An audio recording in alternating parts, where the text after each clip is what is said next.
Another mini vlog. So ngayon yung umaga ay nagpe-prepare kami kasi may attendan kaming birthday. Birthday nga pala ng anak ng aking kumare. So ayan, nagpe-prepare nga muna ako ng panligo ni Yuna. Ayan nga, at nag-hi pa siya sa camera. Sanay na nga din siya kasi palagi ko siyang binibidyohan. Ito, naglalagay muna ako ng mainit na tubig sa paligo niya. Ayan nga, at nakikipaglaro pa. Sabi ko, wag na kami mag-play kasi nga malate na kami sa venue. So ayan, makulit talaga siya. Kaya sabi ko, i-kiss niya ako. O ayan, sweet naman yan. Maldita lang talaga. Manang-mana nga talaga sa lola niya. Ayan nga, at pinaliguan ko na siya. O diba, ang bilis ng transition. Parang nilublob ko lang siya sa tubig. Dahil na nagmamadali kami, binihisin ko na siya agad. Ayan, ganyan ang eksena namin tuwing umaga. Hindi nga umaga kasi tanghali na kami talaga nagigising.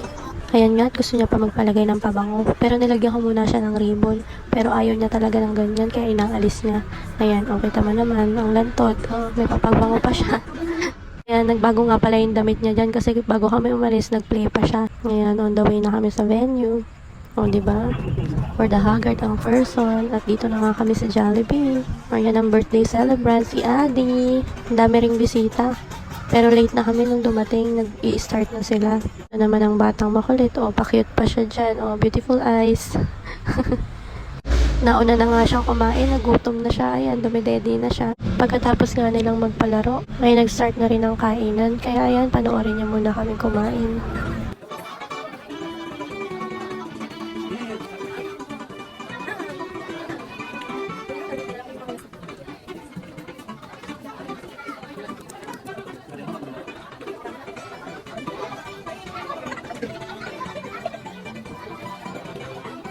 Ngayon ko nga lang din napansin habang nag-i-edit na may mga nag-hi pala sa likod.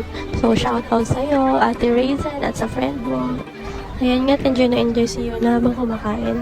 Ayan o, napapakanta pa talaga siya. At may pagbirit pa yan sa dulo. Ayan, umiyaw siya kasi kinuha siya ng daddy niya. Hawakan daw muna niya para makakain ako ng maayos. Eh di sige go, para naman makagat ko ng makagat yung chicken. At ayan nga, nung lumabas na si Jollibee, parang na-starstruck na naman yung anak ko. Every time kasi nadadaan kami sa mga Jollibee, nakikita niya yung picture nito. Talagang napapahiyaw siya. Hindi ko rin alam kung anong meron sa itsura ni Jollibee at tuwang-tuwa ang mga bata.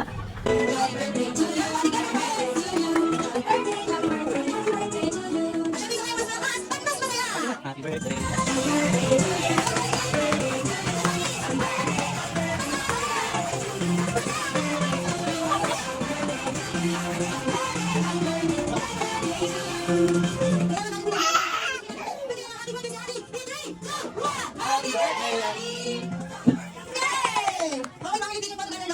At dito ko na nga tatapusin tong video na to. Salamat sa panonood. Paalam!